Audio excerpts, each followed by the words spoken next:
এনবিআরের complete shutdown কর্মসূচিতে বন্দরগুলোতে অচলাবস্থা, পণ্যবাহী ট্রাকের জট।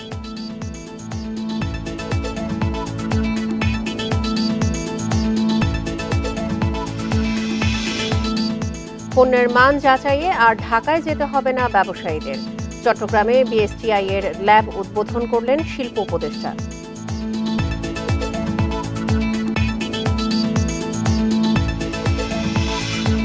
ঢাকা মাওয়া এক্সপ্রেসওয়েতে ট্রাকে বাসের ধাক্কায় নিহত 4 জন। ইসলামী আন্দোলনের সমাবেশে আসার পথে দুর্ঘটনা।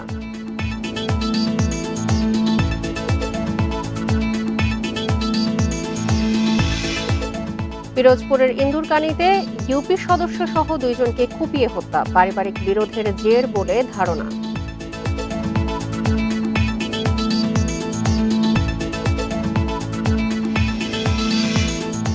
কেরানীগঞ্জে আগুনে পুড়েছে প্যাকেজিং কারখানা, ক্ষতিগ্রস্ত আশপাশের প্রায় 50টি বাড়িঘর।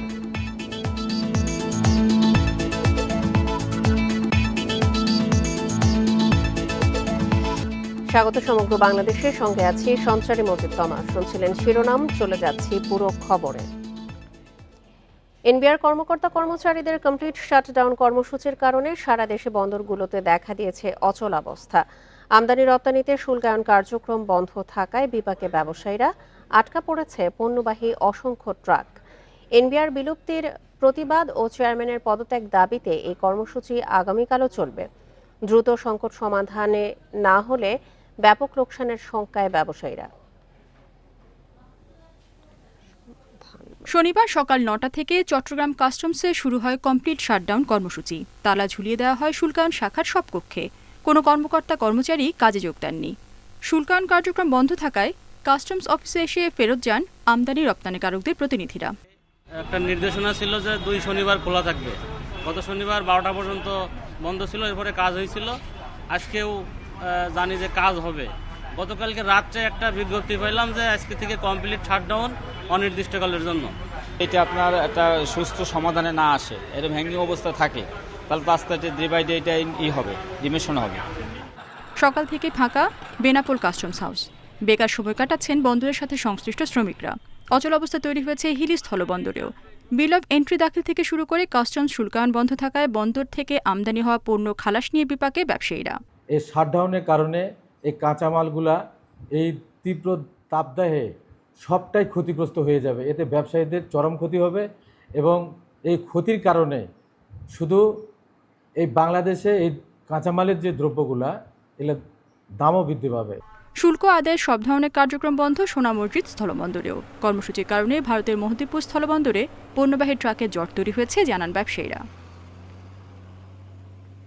রেশমি নন্দী, ইন্ডিপেন্ডেন্ট নিউজ। এ নিয়ে আরো জানাতে চট্টগ্রাম ও হিলি থেকে যোগ দিচ্ছেন আমাদের সহকর্মীরা। শুরুতেই যাচ্ছে চট্টগ্রামে, সেখান থেকে যোগ দিচ্ছেন সহকর্মী অনুপম শীল। অনুপম, এনবিআর এর কর্মকর্তাদের কমপ্লিট শাটডাউনে তো স্থলবন্দরগুলোতে অচল অবস্থার সৃষ্টি হয়েছে। এই মুহূর্তে কি অবস্থা দেখতে পাচ্ছেন আপনি সেখানে? আমরা এখন চট্টগ্রাম কাস্টম হাউসে আছি এবং একটি অপরিচিত দৃশ্যের সাথে আসলে আপনাদেরকে পরিচিত করতে চাই। যদিও আজকে শনিবার, তারপরও কিন্তু এই চট্টগ্রাম দেশের সবচেয়ে বড় কাস্টমস হাউস, যেটি এখানে আমদানি রপ্তানিকারকদের প্রতিনিধির উপস্থিতিতে দিনের এই সময়টা আমরা দেখেছি যে শনিবারও কিন্তু বেশ সরগরম থাকে, কিন্তু আজকে এখানে একেবারে পিনপতন নিস্তব্ধতা, খুব একটা আসলে কারোকেই দেখা যাচ্ছে না। অর্থাৎ এখানে সিএনএফ এজেন্টস বা অন্যান্য তাদের কর্মচারীরা বা শিপিং এজেন্টসের অর্থাৎ যেই দৌড়ঝাঁপ অন্যান্য দিনগুলোতে থাকে তার কোনোটি আমরা লক্ষ্য করছি না। এই মুহূর্তে এই আমরা যে কাস্টম হাউসটিতে দাঁড়িয়ে আছি, এখানে প্রতিদিন অন্তত 10 থেকে 12,000 কোটি টাকার শুল্ক আদায় হয়। কিন্তু আমরা দেখছি যে গত 1 মাস ধরে যে বিভিন্নভাবে বিশেষ করে প্রথমে দিনের কয়েক ঘন্টা, আবার সেটি পরিবর্তন করে আমরা দেখছি যে এখন একেবারে কমপ্লিট শাটডাউনের দিকে যাওয়া হয়েছে। স্বভাবতই এই রাজস্ব আদায় এবং পাশাপাশি যে আমদানি রপ্তানি পণ্যগুলো আছে সেই পণ্যগুলো যথাসময়ে জাহাজীকরণ এবং খালাসের ক্ষেত্রে এক ধরনের অচলাবস্থা তৈরি হয়েছে। চট্টগ্রাম বন্দর সাধারণ ব্যবসায়ী যারা আছেন তাদের দুর্ভোগ নিয়ে একটু জানাবেন, তাদের কি ধরনের সমস্যা হচ্ছে এর জন্য? কন্টেইনার তারা কিন্তু ইতোমধ্যে বন্দরে আছে, যদিও এটি তাদের যে ধারণ ক্ষমতা তার বেশ কাছাকাছি চলে গেছে, বা বন্দরের ধারণ ক্ষমতা 53,000 একক বলা হয়ে থাকে, যদিও এর মধ্যে 20% বিভিন্ন যন্ত্রপাতি চলাচলের জন্য রাখতে হয়। সেই হিসেব করলে কিন্তু তারা ধান ক্ষমতার খুব কাছাকাছি চলে গিয়েছে। এর প্রেক্ষাপটে আমদানি রপ্তানিকারকের প্রতিনিধিরা বা আমদানি রপ্তানিকারকরা বলছেন যে যদি এই অবস্থা অচলাবস্থা চলতে থাকে তাহলে কিন্তু দেশের শিল্প বা কলকারখানাগুলোর কাঁচামাল সংকট তৈরি হবে এবং পণ্য জাহাজীকরণের ক্ষেত্রে অর্থাৎ রপ্তানির ক্ষেত্রে একটি সংকট তৈরি হওয়ার আশঙ্কা আছে। সবকিছু মিলিয়ে তারা আহ্বান করেছেন যে এই বিষয়টি সামগ্রিকভাবে সকল পক্ষ বসে যাতে দ্রুত সমাধান করা যায় সেই বিষয়টি তারা আহ্বান করেছেন। এবং সে প্রেক্ষাপটে আমরা দেখছি যে এখনও যদিও এটি ঢাকায় নানামুখী আলোচনা চলছে, কিন্তু চট্টগ্রামে কিন্তু এই বিষয়গুলো নিয়ে খুব একটা আলোচনা নেই। তবে ব্যবসায়ীদের মধ্যে উদ্বেগ আছে, বিভিন্ন ব্যবসায়ী সংগঠন কিন্তু ইতিমধ্যে তাদের উদ্বেগ প্রকাশ করেছে। অনুপম, আপনি আমাদের সঙ্গেই থাকুন। এবার আমরা যাচ্ছি হিলিতে, সেখান থেকে জানাবেন আমাদের সহকর্মী সাজ্জাদ হোসেন। সাজ্জাদ, একই বিষয় একটু আপনার কাছে জানতে চাই। স্থলবন্দরে একেবারেই অচল অবস্থা তৈরি হয়েছে, এই ক্ষেত্রে ব্যবসায়ীরা কি ধরনের সংকটের মুখে পড়ছে জানাবেন।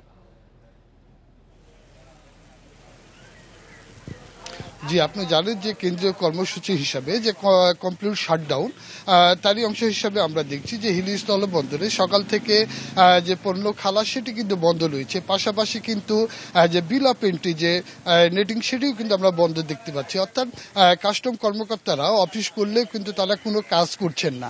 তো আমি এই বিষয়টি কিন্তু আমদানিকারকদের সঙ্গে কথা বলেছিলাম, তো তারা বলছেন যে আসলে এই কাস্টমসের যে কমপ্লিট শাটডাউন এর কারণে কিন্তু তারা আমদানিকৃত পণ্য কিন্তু ছাড় করতে পারছেন না। অর্থাৎ ভারত থেকে পণ্যবাহী গাড়ি কিন্তু দেশে প্রবেশ করলেও সেটি কিন্তু দেখা যাচ্ছে যে পানামা যে ওয়্যার হাউস রয়েছে সেখানে কিন্তু তারা নামিয়ে রাখছেন। নামার পরে যে আসলে তারা খালাস করে নিয়ে যাবেন সেটি তারা পারছেন না। এই না পারার কারণে কিন্তু দেখা যাচ্ছে যে পণ্যর যে দাম সেটা কিন্তু কিছুটা বৃদ্ধি পাচ্ছে। একদিকে তারাও কিন্তু আর্থিকভাবে ক্ষতিগ্রস্ত হচ্ছেন। একজন আমদানিকারক বলছেন যে দুদিন আগেই তিনি কিন্তু জিরার গাড়ি ঢুকিয়েছেন, সেটা কিন্তু তিনি খালাস করতে পারছেন না, যার কারণে কিন্তু তাকে কিন্তু বেশ কিন্তু আর্থিক কিন্তু ক্ষতি গুনতে হয়েছে। তো আমি এই বিষয়ে কিন্তু কাস্টম কর্মকর্তাদের সঙ্গে কথা বলেছিলাম যে কেন্দ্রীয় যে কর্মসূচি কমপ্লিট শাটডাউন, যে আসলে এটি কোনো প্রত্যাহারের কোনো সম্ভাবনা আছে কিনা। তো তারা বলছেন যে আসলে কেন্দ্রীয় যে কর্মসূচি সেটাই তারা পালন করছেন। আজকে সন্ধ্যার দিকে যদি নতুন কোনো কর্মসূচি বা সেটা যদি প্রত্যাহার যদি হয়ে যায় সেক্ষেত্রে তারা কিন্তু কাজ করবেন। আমরা কিন্তু একটা জিনিস দেখছি যে সকাল থেকে কিন্তু যে কাস্টম কর্মকর্তারা তারা কিন্তু অফিস করছেন, অফিস করলে কিন্তু কোনো কাজ করছে না। এখানে কিছু সিএনএফ ব্যবসায়ীকে দেখেছি যারা পণ্য খালাস করার জন্য বিল অফ এন্ট্রি ফেলার জন্য এসেছিলেন, কিন্তু তারা করতে পারছেন না। হয়তো তাদেরকে সন্ধ্যা পর্যন্ত অপেক্ষা করতে হবে যে কেন্দ্রীয়ভাবে কি কর্মসূচি যদি আসে। যদি এটি প্রত্যাহার করে নেওয়া হয় তো দেখা যাচ্ছে যে কালকে রবিবার, সেক্ষেত্রে কাল থেকে কিন্তু পুরোদমে কাজটা চালু হবে। আর যদি প্রত্যাহার যদি না হয় সেক্ষেত্রে কিন্তু যে বন্দর তার কিন্তু একটা বিরূপ প্রভাব কিন্তু পড়বে। অর্থাৎ যেসব পণ্য আসছে সেটি কিন্তু খালাস করতে পারছেন না, যার কারণে ব্যবসায়ীরা কিন্তু আর্থিকভাবে কিন্তু ক্ষতিগ্রস্ত হচ্ছেন। তো এই ছিল হিলি থেকে সর্বশেষ অবস্থা। চট্টগ্রাম এবং হিলি স্থলবন্দর থেকে জানাচ্ছিলেন আমাদের সহকর্মীরা। চট্টগ্রামে চালু হলো বিএসটিআই এর পূর্ণাঙ্গ ল্যাব। এতে পণ্যের মান যাচাইয়ে চট্টগ্রামের ব্যবসায়ীদের আর ঢাকামুখী হতে হবে না। সকালে আগ্রাবাদে বিএসটিআই এর আঞ্চলিক কার্যালয়ের 10 তলা ভবন ও ল্যাব উদ্বোধন করেন শিল্প উপদেষ্টা আদিলুর রহমান। এ সময় উপদেষ্টা বলেন, এই কার্যালয়ের ফলে দেশের আমদানি রপ্তানি গতিশীল হবে, এছাড়া ব্যবসায়ীদের সময় ও ব্যয় কমাতে সহায়তা করবে। একই সাথে আঞ্চলিক এই ল্যাবে পণ্য পরীক্ষার মাধ্যমে বিশ্ববাজারে বাংলাদেশি পণ্য এগিয়ে থাকবে বলেও মত তার। অনুষ্ঠানে শিল্প সচিব, বিএসটিআই এর কর্মকর্তারা উপস্থিত ছিলেন। পরে জুলাই আন্দোলনে নিহত ফয়সাল আহমদ শান্তর মা সহ উপদেষ্টা ভবনের ফলক উন্মোচন করেন। একটি বন্দর নগরী হিসেবে চট্টগ্রামের পূর্ণ সম্ভাবনা কাজে লাগাতে হলে প্রয়োজন আন্তর্জাতিক মানের অবকাঠামো এবং সেবা। এই প্রেক্ষাপটে চট্টগ্রামে বিএসটিআই এর এই 10 তলা বিশিষ্ট আধুনিক ল্যাবরেটরি সমৃদ্ধ ভবন স্থাপন হচ্ছে একটা গুরুত্বপূর্ণ পদক্ষেপ। এটা চট্টগ্রামের শিল্প বাণিজ্যকে বিশ্বব্যাপী প্রতিযোগিতায় এগিয়ে নেবে বলে এবং ভোক্তার অধিকার রক্ষা করবে বলে আমরা মনে করি। ক্ষমতায় গেলে 18 মাসে 1 কোটি মানুষের কর্মসংস্থান করা হবে, এমন মন্তব্য করেছেন বিএনপির স্থায়ী কমিটির সদস্য আমির খসরু মাহমুদ চৌধুরী। দুপুরে সিলেটের মেন্দিবাগ এলাকার জালালাবাদ গ্যাস অডিটোরিয়ামে সিলেট বিজনেস ডায়ালগ অনুষ্ঠানে তিনি বলেন, বাংলাদেশের অর্থনীতি নিয়ে যে সৃজনশীলতা ছিল তা গত 17 বছরে ধ্বংস করা হয়েছে। ব্যবসাকে রাজনীতি ও ফ্যাসিস্ট মুক্ত রাখতে হবে উল্লেখ করে আমির খসরু বলেন, মানুষের মানসিকতা পরিবর্তন হয়েছে, তাই আগের মতো রাজনীতি করলে আর তা গ্রহণযোগ্য হবে না। এ সময় বক্তারা সিলেটে ব্যবসার বিভিন্ন চ্যালেঞ্জ ও সম্ভাবনার কথা তুলে ধরেন।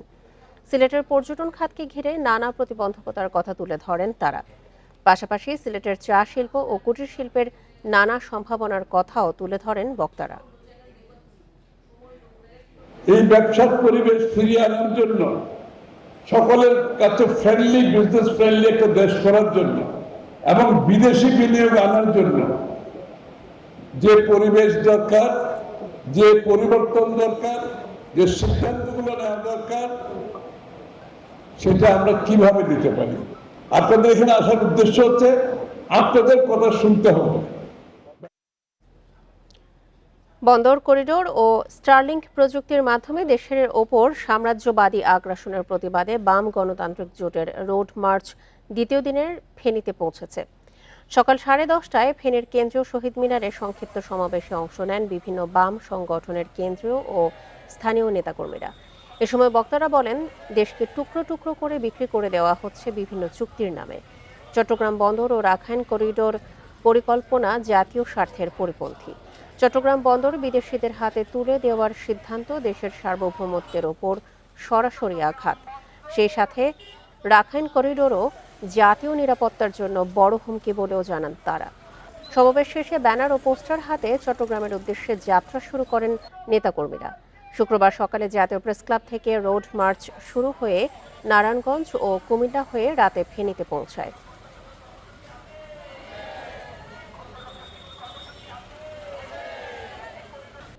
ইসলামী আন্দোলনের সমাবেশে আসার পথে মুন্সিগঞ্জের ঢাকা মাওয়া এক্সপ্রেসওয়েতে সড়ক দুর্ঘটনায় 4 জন নিহত হয়েছে। আহত হয়েছে অন্তত 15 জন। শনিবার রাত 3টার দিকে হাঁসারা ব্রিজ 2 এর মধ্যবর্তী স্থানে এই দুর্ঘটনা ঘটে। ফায়ার সার্ভিস জানায়, যশোর থেকে ইসলামী আন্দোলনের সমাবেশে যোগ দিতে আসার পথে ট্রাকের পেছনে বাসটি সজোরে ধাক্কা দেয়। এ সময় বাস ও ট্রাকের চালক নিয়ন্ত্রণ হারিয়ে এক্সপ্রেসওয়ের সড়ক দ্বীপের রেলিংয়ে ধাক্কা খায়। এতে ঘটনাস্থলেই নিহত হন বাসের 2 যাত্রী। আহত হন অন্তত 17 জন। খবর পেয়ে শ্রীনগর ফায়ার সার্ভিসের একটি দল ঘটনাস্থলে পৌঁছে আহতদের উদ্ধার করে ঢাকায় পাঠায়। পরে ঢাকায় নেয়ার পথে মারা যায় আরও 2 জন। এদিকে কুষ্টিয়ায় পৃথক সড়ক দুর্ঘটনায় এক পুলিশ কনস্টেবল সহ 2 জন নিহত হয়েছেন। সিংপাড়া নোয়াপাড়া আন্ডারপাসের সামনে এক্সপ্রেসওয়েতে চলমান একটি ট্রাকের পিছনে চলমান একটি বাস ধাক্কা মারে। ফলে ঘটনাস্থলেই 2 জন মারা যায়, হসপিটালে আরও 2 জন মারা যায়। পিরোজপুরের ইন্দুরকানীতে ইউপি সদস্য ও তার ভাইয়ের স্ত্রীকে কুপিয়ে হত্যা করেছে প্রতিপক্ষের লোকজন। এই ঘটনায় গুরুতর আহত হয়েছে নিহত ইউপি সদস্যের স্ত্রীও। নির্বাচন, দলীয় কোন্দল ও পারিবারিক বিরোধে এই হত্যাকাণ্ড ধারণা পুলিশের। নিহত শহীদুল ইসলাম হাওলাদার চণ্ডীপুর ইউনিয়নের 2 নম্বর ওয়ার্ডের ইউপি সদস্য ছিলেন। পুলিশ জানিয়েছে, রাত 12টার দিকে শহীদুলের বাড়িতে হামলা চালায় পাশের বাড়ির ইউনুস সহ আরও 4 থেকে 5 জন। এ সময় ইউপি সদস্য শহীদুল ও তার ভাইয়ের স্ত্রী মৌকলিকে কুপিয়ে গুরুতর আহত করেন তারা। এ সময় ঘটনাস্থলেই মারা যান তারা। পরে আহত ইউপি সদস্যের স্ত্রীর চিৎকারে স্থানীয়রা এগিয়ে আসে। পরে রেহনা বেগমকে উদ্ধার করে পিরোজপুর জেলা সদর হাসপাতালে পাঠানো হয়। রাত্র 12টার সময় আমরা শুনতে পেলাম এখানে 2 জনকে মার্ডার করা হয়েছে আর একজন মুমূর্ষু অবস্থা। তো একজনকে হসপিটালে নেওয়া হয়েছে। অলরেডি আমরা শনাক্ত করেছি কারা এই হত্যাকাণ্ড ঘটিয়েছে। আমরা অভিযান চালাচ্ছি। ঢাকার নবাবগঞ্জের একটি ডোবা থেকে লাবিব পত্তনদার নামে এক মাদ্রাসার শিক্ষার্থীর মরদেহ উদ্ধার করা হয়েছে। এই ঘটনায় একজনকে আটক করেছে পুলিশ। ভোরে নবাবগঞ্জের রসুলপুর গ্রামের একটি ডোবা থেকে মরদেহটি উদ্ধার করা হয়। পুলিশ জানায়, শুক্রবার নিজ বাড়ি থেকে নিখোঁজ হন লাবিব। অনেক খোঁজাখুঁজি করেও তাকে পায়নি তার পরিবার। ভোরে রসুলপুর গ্রামের একটি ডোবায় মরদেহটি ভাসতে দেখে স্থানীয়রা পুলিশে খবর দেয়। পরে পুলিশ এসে মরদেহটি উদ্ধার করে। ধারণা করা হচ্ছে তাকে শ্বাসরোধে হত্যার পর মরদেহটি ডোবায় ফেলে দেয়। এদিকে নাটোরের গুরুদাসপুরে বিদ্যুৎ স্পর্শে পুকুরের পানিতে পড়ে নিখোঁজের একদিন পর নাজের ইসলাম নামে এক ব্যক্তির মরদেহ উদ্ধার করেছে পুলিশ। সকালে উপজেলার রানী গ্রামের একটি পুকুর থেকে মরদেহটি উদ্ধার করা হয়। এর আগে শুক্রবার দুপুরে বাড়ির পাশে পুকুর পাড়ে ঘাস কাটতে গিয়ে বিদ্যুৎ স্পর্শে পানিতে পড়ে নিখোঁজ হন নাজির।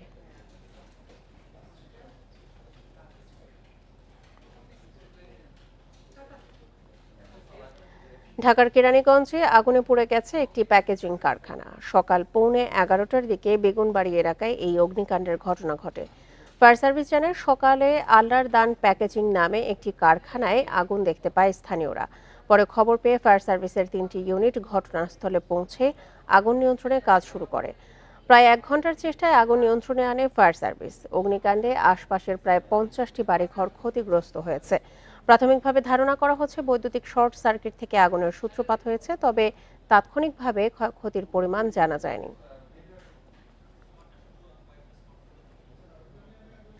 শেরপুর শহরের ইউনাইটেড হাসপাতাল থেকে 3 দিনের নবজাতক কন্যা চুরি হয়েছে। শিশুকে ফিরিয়ে দেওয়ার দাবিতে হাসপাতালের সামনে বিক্ষোভ করেছেন এলাকাবাসী। স্থানীয়রা জানায় বুধবার রাতে শহরের চাপাতলি মহল্লার আবেদা বেগম ইউনাইটেড হাসপাতালে ভর্তি হয়। পরে সেখানে সিজারের মাধ্যমে মেয়ে শিশুর জন্ম হয়। সকালে অজ্ঞাত মহিলা ওই শিশুটিকে চুরি করে নিয়ে যায়। বিষয়টি জানাজানি হলে দুপুরে এলাকাবাসী হাসপাতালের সামনে এসে বিক্ষোভ করে। এদিকে চুরি হওয়া শিশুটি উদ্ধারে অভিযান শুরু করেছে পুলিশ, তবে এই ঘটনায় এখনো কোনো অভিযোগ দায়ের হয়নি।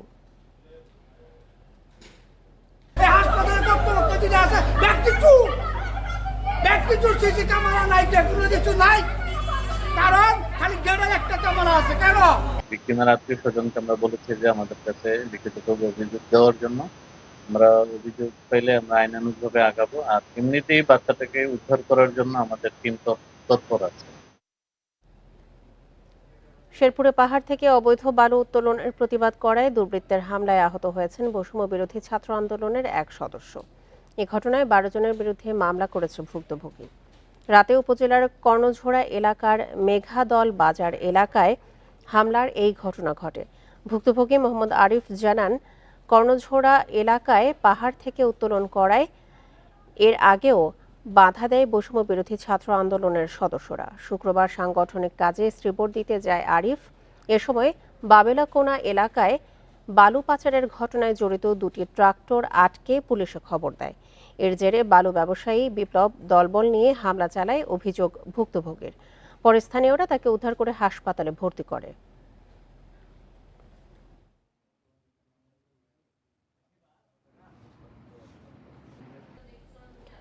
ব্যক্তি উদ্যোগে চট্টগ্রামের রাউজানের কমলার দিঘি হতে কচুখাইন পর্যন্ত 3.5 কিলোমিটার সড়ক ঢালাই করেছে আলহাজ জসিমউদ্দিন ফাউন্ডেশন। এতে ব্যয় হয়েছে 20 কোটি টাকা। সকালে নবনির্মিত এই সড়কের উদ্বোধন করেন বিএনপির কেন্দ্রীয় কমিটির ভাইস চেয়ারম্যান গিয়াসউদ্দিন কাদের চৌধুরী। উদ্বোধন শেষে তিনি বলেন, দেশের গ্রামীণ জনপথের অনেক সড়ক এখনও বেহাল অবস্থায়, এতে চরম দুর্ভোগে পড়তে হয় স্থানীয়দের।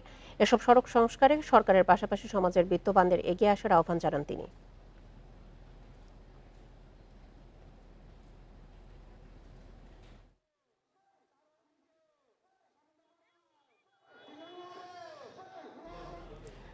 গাজীপুরের সদরে বনের জমি দখলমুক্ত করতে অভিযান চালিয়েছে প্রশাসন। এই সময় উপজেলার মণিপুর এলাকায় বনভূমি দখল করে গড়ে ওঠা 2 শতাধিক বসতবাড়ি ও স্থাপনা উচ্ছেদ করা হয়। অভিযানে নেতৃত্ব দেন গাজীপুর সদর উপজেলা নির্বাহী কর্মকর্তা মোহাম্মদ মামুনুর রশিদ। পুলিশ, সেনাবাহিনী, র্যাব, বিজিবি, আনসার ও বন বিভাগের 4 শতাধিক সদস্য অংশ নেন এই অভিযানে। কর্মকর্তারা বলেন, 5ই আগস্টের পর গাজীপুর সদর রেঞ্জের অধীনে সংরক্ষিত বনাঞ্চল দখল করে অবৈধ বসতবাড়ি ও স্থাপনা নির্মাণ করা হয়। মন্ত্রণালয়ের নির্দেশে প্রশাসনকে সাথে নিয়ে বনাঞ্চলে স্থাপিত অবৈধ স্থাপনা উচ্ছেদ করা হয়েছে। অভিযানে অংশ নেয় 4 শতাধিক আইনশৃঙ্খলা বাহিনীর সদস্য। নাগরিক বিনোদনের অন্যতম স্থান ছিল রাজশাহী কেন্দ্রীয় চিড়িয়াখানা। বাঘ, সিংহ, ভালুক, উট সহ চেনা প্রাণীগুলো কাছে থেকে দেখার জন্য অনেকেই যেতেন ঘুরতে। তবে সংস্কারের নামে চিড়িয়াখানাকে বানানো হয়েছে উদ্যান। বিলিয়ে দেওয়া হয়েছে এখানকার পশু পাখি, ভেঙে ফেলা হয়েছে খাঁচা। এখন এখানে ঘুরতে গিয়ে হতাশ দর্শনার্থীরা। এমন অবস্থায় উদ্যানে আবারও পশু পাখি ফিরিয়ে আনতে উদ্যোগ নিয়েছে রাজশাহী সিটি কর্পোরেশন। উন্নয়নের জন্য 2021 সাল থেকে প্রায় 2 বছর বন্ধ রাখা হয় রাজশাহী কেন্দ্রীয় উদ্যান ও চিড়িয়াখানা। প্রায় 24 কোটি টাকার এই উন্নয়নে নিয়ম ভেঙে পশু পাখি বিলিয়ে দেওয়া হয় বিভিন্ন ব্যক্তির কাছে। ভেঙে ফেলা হয় খাঁচাগুলো। নামের থেকে বাদ হয় চিড়িয়াখানা, হয়ে যায় শুধুই উদ্যান। প্রায় ৩৩ একর জায়গার উদ্যানের ভেতরে বিগত সরকারের আমলে তৈরি করা হয় নভ থিয়েটার ও একটি রিসোর্ট। এই উদ্যানে দর্শনার্থীদের বড় একটি অংশ রাজশাহীতে চিকিৎসা নিতে আসা রোগী বা তাদের পরিবার। সময় কাটাতে টিকিট কেটে ঢোকেন ভিতরে, আর যারা শিশুদের বিনোদনের আশায় আসছেন কেন্দ্রীয় উদ্যানে তারা ফিরছেন হতাশা আর ক্ষোভ নিয়ে। ছোটবেলা যখন আসতাম তখন তো অনেক পশু পাখি সব কিছুই ছিল, সেগুলোর জন্যই আসতাম, আমার মা নিয়ে আসতো।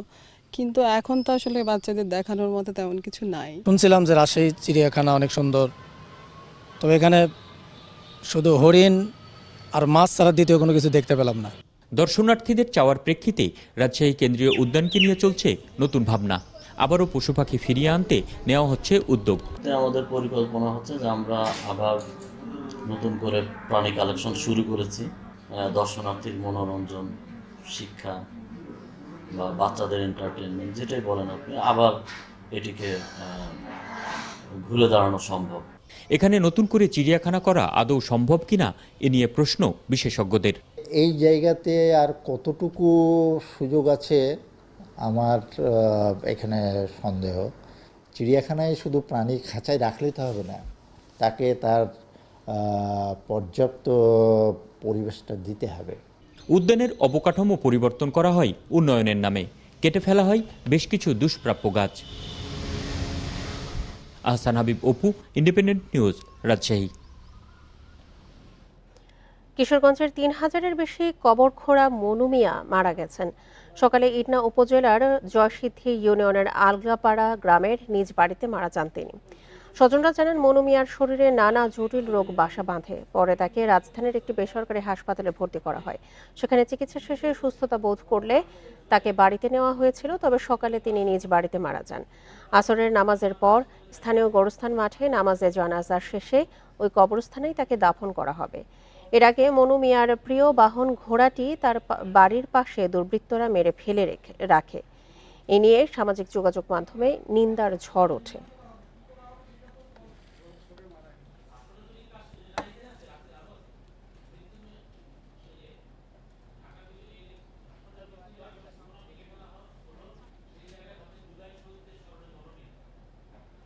আর এই ছিল এখনকার মতো সমগ্র বাংলাদেশে। এছাড়া ইন্ডিপেন্ডেন্ট টেলিভিশনের সব খবর আরও বিস্তারিত জানতে চোখ রাখুন ফেসবুক, ইউটিউব এবং এক্সে। ধন্যবাদ সবাইকে। আমন্ত্রণ পরের আয়োজনে।